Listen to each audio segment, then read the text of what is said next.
روجه فرض ده په هر عاقل بالغ باندې څنګه چې موږ مخکې خبره وکړه، لیکن د څه عذر د وجې نه کله روجه ماتول راشي.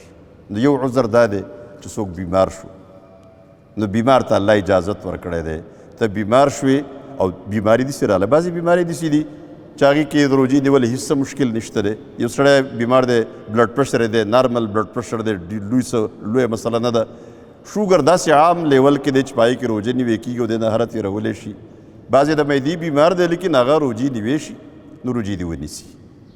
ښه دا ده چې روجې ونیسي، لیکن داسې بیمار دایمي مریض دی، روجې نشي نیوی، نو هغه به روجې نه نیسي او وروسته به د دې روجو قضا نیسي. بیا دا عین ممکنه ده چې اوږدې ورځې روجې د شوګر مریض نشي نیوی، لیکن د ژمي په ورځو کې روجې بیا نیوی شي، نو بیا دې ونیسي.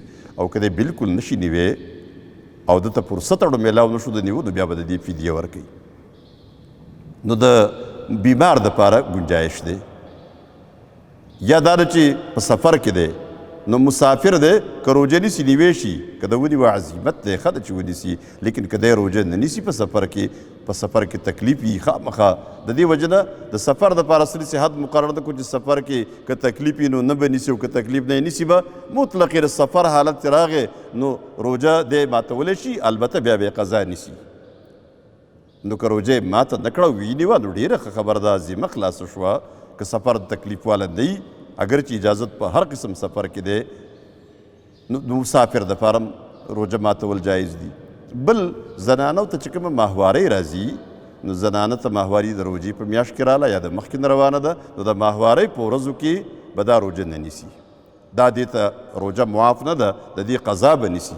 البته د منځونو قضا پې نشته دی، لیکن د منځونو اهتمام په دې طریقه چې د دې اهمیت څومره زیات دی چې د ماهوارۍ 3 ورځې کم از کم دي او 10 ورځې آخري حد دی. نو چې د 3 ورځو نه کم وینه راله، نو دا ماهواري نه ده، دا دغه بیماري نه ده، بل څه مسله ده. او د 10 ورځو نه چې کومه وینه زیاتېږي، نو هغه هم هغې ته استحاض ویلی کېږي، د کوم بل څه وجې نه دا وینه راغلې ده.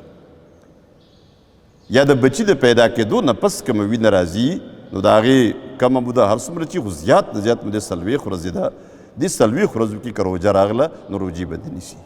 کومې زنانه ته چې پر د روجې په میاشت کې روجه نیولې وه او ماهواري راغله، نو دا به فوراً روجه د دې ختمه شوه، دا روجه به دا قضا نیسي.